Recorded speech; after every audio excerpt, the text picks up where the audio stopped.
기독교 역사는 평범한 사람들이 하나님의 은혜를 입어서 비범한 역사를 만들어간 이야기입니다. 하나님의 일하신 방법은 언제나 사람이지요. 예수께서 이 땅에 오셔서 공생의 시작과 함께 제일 먼저 하신 일은 당신께서 쓰시기를 원하는 사람을 찾는 일이었습니다. 왜요? 우리 예수님께서는 당신의 제자들을 선택하셔서 그 선택한 제자들을 통하여 이 땅에 하나님 나라를 펼쳐가기를 원하셨던 것이요.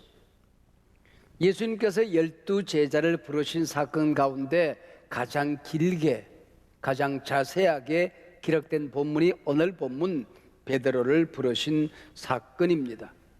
이 본문을 통하여 이 땅에 쓰임받기를 원하는 사람들, 하나님의 은혜를 입기를 원하는 사람들에게 그만큼 하시고 싶은 말씀이 많다는 뜻이 됩니다. 그러면 오늘 예수님께서 나를 찾아오신다면 어떻게 찾아오실까요? 찾아오셔서 나를 쓰시고자 할 때에 내게 기대하는 바가 뭘까요? 오늘 설교 제목이 예수님 왜 나를 찾아오셨나요? 입니다. 예수님 왜 나를 찾아오셨나요? 성경 어느 말씀이 귀하지 않으려마는 저는 오늘 보면 누가복음 5장의 말씀을 참 좋아합니다. 풍랑이는 바다에서 고기 잡겠다고 밤을 지새우며 그물을 던지고 또 던지는 이 한 어부의 얼굴이 평생 제가 살아왔던 삶의 여정처럼 느껴졌기 때문입니다. 예수께서 찾아오셔서 이 어부와 첫 대면, 첫사랑을 이 본문에서 나누게 됩니다. 그래서 예수님께서는 위기가 있을 때마다 갈릴리에서 만나자 그러셨습니다. 예수님의 제자들과 첫사랑을 나눈 자리가 이 갈릴리 바다이기 때문입니다.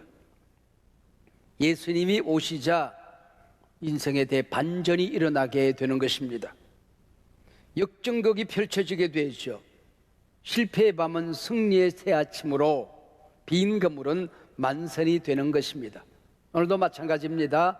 예수님이 오시면 빈 그물이 찢어질 만큼 만선의 인생이 되는 것이고 실패의 칠흑같이 어두운 밤은 찬란한 승리의 아침으로 바뀌어지게 되는 것입니다.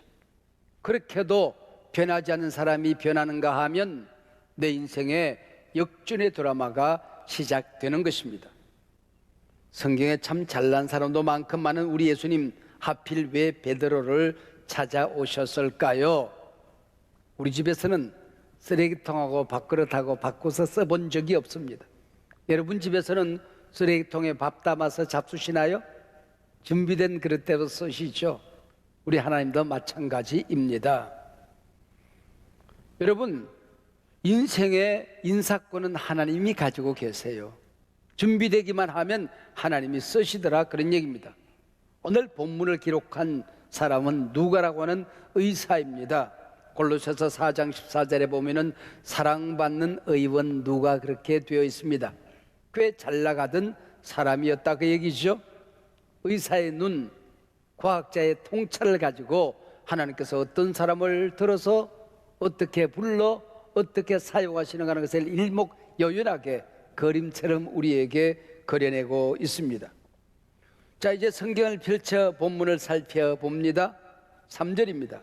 예수께서 한 배에 오르시니 그 배는 시몬의 배였다, 그렇게 기록합니다.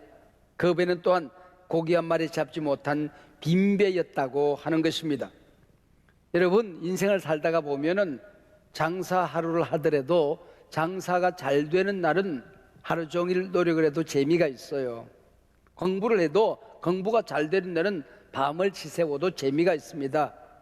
우리가 일을 하고 공부를 해도 또 그리고 운동을 해도 마찬가지 아니겠습니까? 그러나 일이 잘 안 될 때에 하루 종일 가게를 지키고 앉아 있어도 사람 하나, 그림자 하나가 나타나지 않을 때에 그날은 대단히 피곤하게 되는 것입니다. 이 실패의 밤을 지금 보내고 있는 것입니다. 이 시간 베드로의 모습 속에서 자기 얼굴을 발견한 분 혹시 계십니까? 젊은 시절 강철처럼 강하기만 했는데 나이가 들어가면서 몸이 이곳저곳 약해집니다. 건강의 빈배를 안고 나오신 분 계십니까? 꽤나 우리 가게, 우리 사업 잘 나갔는데 갑자기 어려움이 겹치더니 여러분 가게 문을 닫아야 하는 분, 사업의 위기를 만난 분 아니 계십니까? 사랑하는 사람이 내 곁을 떠나고 사랑의 빈배를 만나서 천부의 의지 없어 손들고 옵니다. 주님 나를 박대하시면 내가 어디로 가리까? 사랑의 빈배를 만난 분 아니 계십니까? 기독교는 외로운 밤중에 노래하는 종교입니다. 장례식장에서도 노래하는 종교가 기독교입니다. 어떤 인생의 빈배 위에서도 낙심하고 절망하고 좌절하는 것은 우리 성경에, 기독교에는 없는 일입니다. 바로 그때 예수님께로 돌아가야 할 시간입니다. 여러분들이 밤잠을 이루지 못하고 흐느껴 우는 그 눈물의 기도 소리는 주님이 찾아오시는 발자국 소리가 되는 것입니다. 우리가 본래 자리로 초심으로 돌아가기만 하면은 여러분 주님이 나를 새로운 기회로 이끌어 주신다는 말씀입니다. 지금 코로나19 바이러스 전염병 시대 빈배 인생들이 참 많이 있습니다. 신앙의 빈배를 끌어안고 어디 가면은 기회가 있을 것인가 사방팔방 뛰어다닌 사람들이 의외로 많이 있습니다. 예배를 잃어버린 사람들, 하나님의 말씀을 잃어버린 사람들, 기도를 접어버린 사람들, 하나님을 보던 그 눈으로 문제만 살피는 사람들이 있다는 것입니다. 수개월 온난 예배를 드리다 보니 예배를 잃어버렸습니다. 하나님의 임재를 잃어버렸습니다.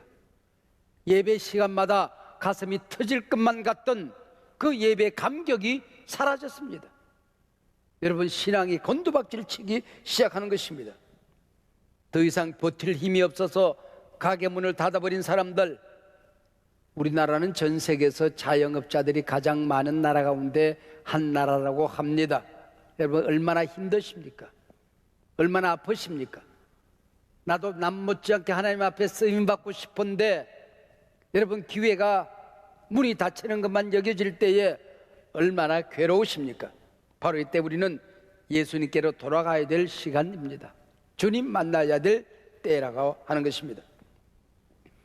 지금 베드로 한밤이 다하도록 고기 한 마리 잡겠다고 바다와 밤새 사투를 벌여보지만은 고기 한 마리, 피레미 새끼 한 마리 잡지를 못했습니다. 배도 그물도 비었고 마음조차 텅 비어버린 새벽녘 예수께서 찾아오셨습니다. 찾아오신 예수님 뭐라고 말씀하십니까? 그 배 내가 좀 빌리자, 그 배 내가 좀 올라타자, 내가 앉아보자. 이때 베드로는 이 빈배를 예수님께 내어놓았습니다. 여러분 인생 살아가다가 내 인생의 배에 예수님이 탑승하셨다. 모든 내 인생의 결정에 예수님이 찾아오셔서 내 인생 배에 타고 함께 하신다. 여러분 이게 은혜예요. 이게 여러분 우리가 인생이 달라지는 시작이 여기서부터 시작이 되어지는 것입니다. 내가 인생의 위기를 만날 때 누구를 만났느냐 하는 여하에 따라서 모든 것이 달라집니다. 심지어 우리 집사님들 가운데도 너무 어려우니까 점쟁이를 찾아간대요. 여러분 그 영혼이 마귀에게 이미 사로잡히고 마는 것입니다. 또 사람에게 도움을 받겠다고 이곳저곳 뛰어다니다가 사기꾼 만나는 사람이 있어요. 여러분 세상이 어려워지면 사기꾼들이 득실거립니다. 그쪽으로 머리가 돌아가는 사람이 있습니다. 그런 친구 만나면은 내 인생 파멸하고 마는 거지요. 찾아오신 예수님, 내 인생 배에 타신 예수님, 그 배 위에서 뭘 하시겠다는 것입니까? 베드로와 지금 함께 뱃놀이 하자는 것 아니겠지요? 빈배 인생, 위기시대를 지나는 신앙인들 뭘 해야 하는 것일까요? 예수님께서 배에 앉으시다 말씀을 가르치시더니 그랬습니다. 말씀을 주셨습니다. 여러분 내 인생의 배에 고기는 비었지만은 먼저 거기에 말씀을 채우라는 것입니다. 내 인생의 은근보화를 채우기 전에 하나님의 말씀을 채우라는 것. 여러분 기억하세요. 말씀 먹어야 삽니다. 말씀 들어야 삽니다. 좋은 말씀 들은 것만큼 내 인생의 그릇, 축복의 그릇이 커지게 되는 것입니다. 오늘 주시는 이 말씀, 저건 내 말씀이야. 오늘 목사님을 통하여 내게 주시는 말씀이야. 아멘. 그 말씀 받아 먹고 나면 그 말씀이 내 안에서 꿈틀거리셔야 합니다. 내 인생의 위기를 수술합니다. 나를 유혹하기 위해 찾아왔던 마귀가 두려워 떨며 도망가게 되는 것입니다. 여러분, 말씀은 오늘도 살아 역사합니다. 운동력이 있습니다. 말씀은 힘이 있습니다. 기적을 행하는 능력이 있습니다. 할렐루야. 4절 말씀 보세요. 말씀을 마치시고 시몬 베드로에게 이르시되 깊은 데로 가서 그물을 내려 고기를 잡아라. 예수님께서 직접 베드로에게 말씀하십니다. 목회적으로 어떤 분들은 로고스의 말씀처럼 이게 성경에 가득 담겨 있는 말씀이 있는가 하면은 말씀을 들을 때에 딱 내 심령에 딱 꽂히는 말씀 하나가 있대요. 그걸 어떤 사람은 레마라 그렇게 이름하는데 꼭 레마라는 말이 그렇게 적용되는 건 아니에요. 그러나 알아듣기 쉽게 그렇게 설명해요. 그러나 분명한 것은 말씀을 들을 때에 평생 내 말씀에 좌표가 되는 능력이 되는 내 인생의 걸음을 인도하는 내 심령에 꽂힌 내게 주신 말씀이 있습니다. 그 말씀을 받으시기를 바랍니다. 받아야 사는 것입니다. 지금 다시 깊은 데로 가는 것도 씻어놓은 그물을 다시 펼치는 것도 고기를 잡겠다고 다시 일어서는 것도 쉽지 않은 이 시간이지만은 베드로는 자신의 영혼에 꽂힌 그 말씀을 순종했습니다. 여러분, 우리가 하나님의 말씀을 받았을 때에 순종하느냐 불순종하느냐 여하에 따라서 내 인생의 걸음이 갈라지게 되는 것입니다.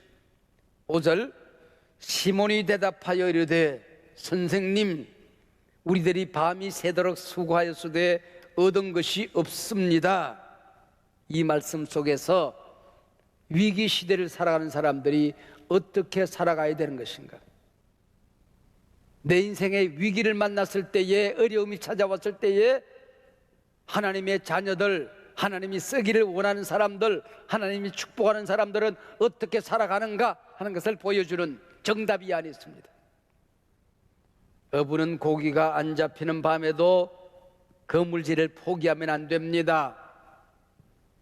온라인 예배가 비록 감동이 적어도 예배를 포기하면 안 되는 것입니다.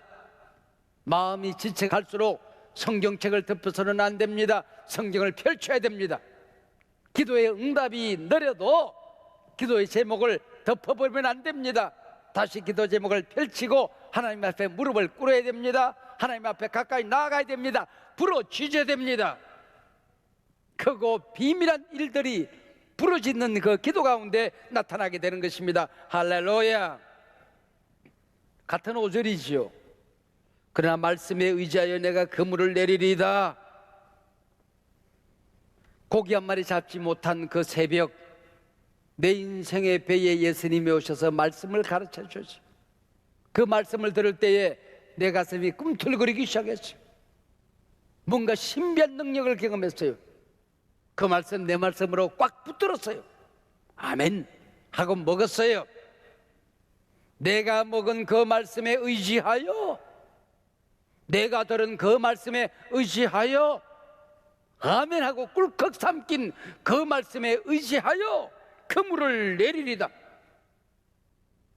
여러분, 내 인생에 어떤 위기를 만나도 쌓아놓은 말씀이 있으면은 그 말씀이 내 인생의 위기를 이깁니다. 할렐루야.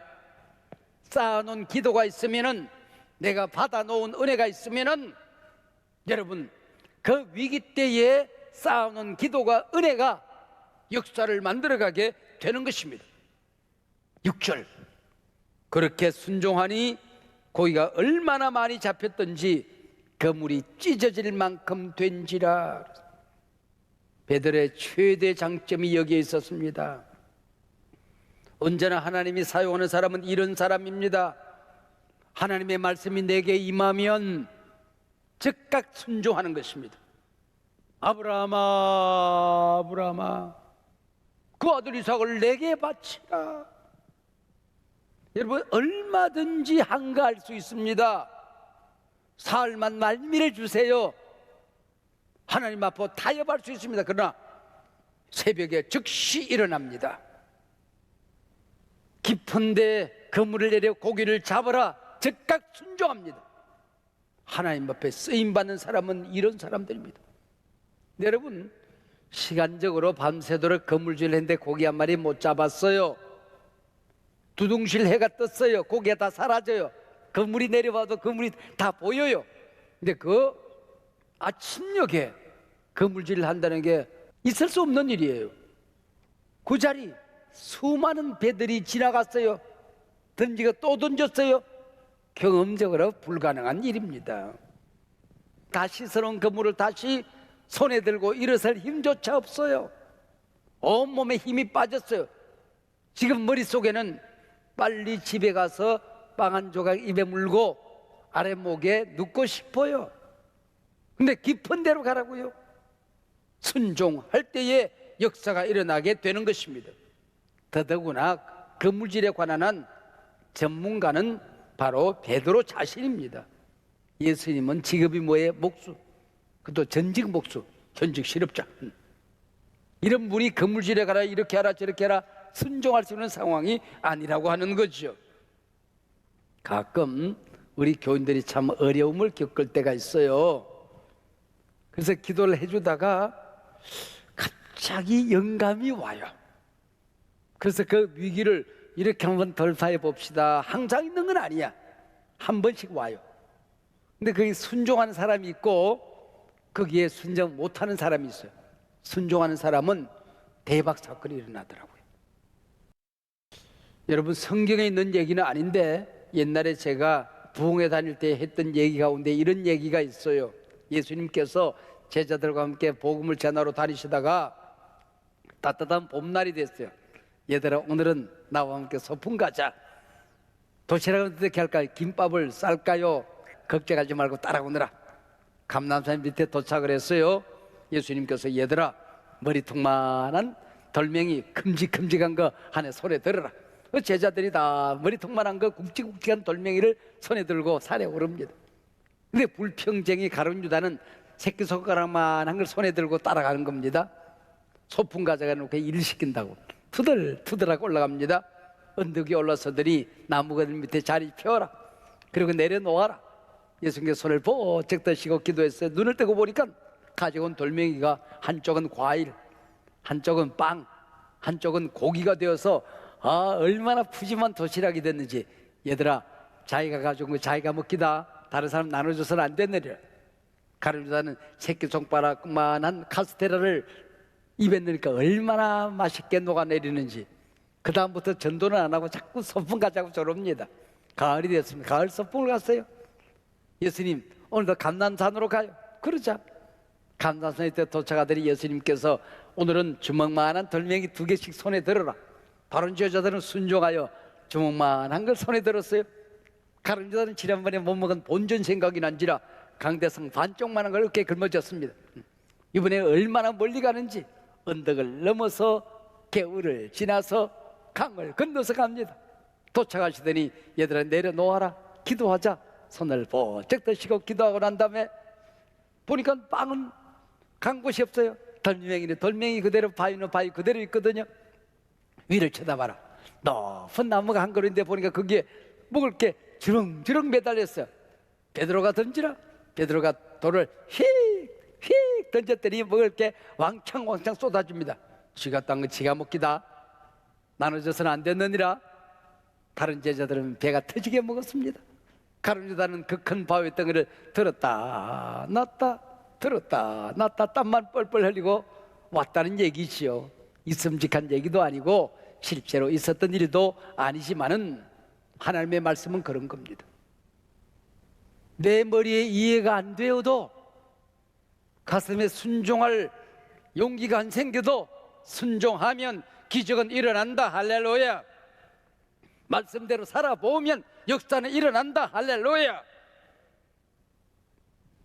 우리 기독교는 참 신비한 종교입니다. 믿음의 종교요, 순종의 종교입니다. 알아야 믿지, 그는 불신자예요. 믿으면 알게 되는 겁니다. 보여야 순종하지, 그는 불신자예요. 순종하면 보이는 것입니다. 베드로가 하나님의 말씀에 순종하고 그물을 내려 고기가 얼마나 많이 잡혔는지 그물이 에어지게 된 것입니다. 그리고 보니까 예수님이 보인 겁니다. 예수님이 하나님이라는 사실을 알게 된 거예요. 오늘 본문 읽어보면 5절에서는 선생님 그래요, 예수님을. 8절에 가서 주여 그래요. 이분이 하나님의 아들이구나.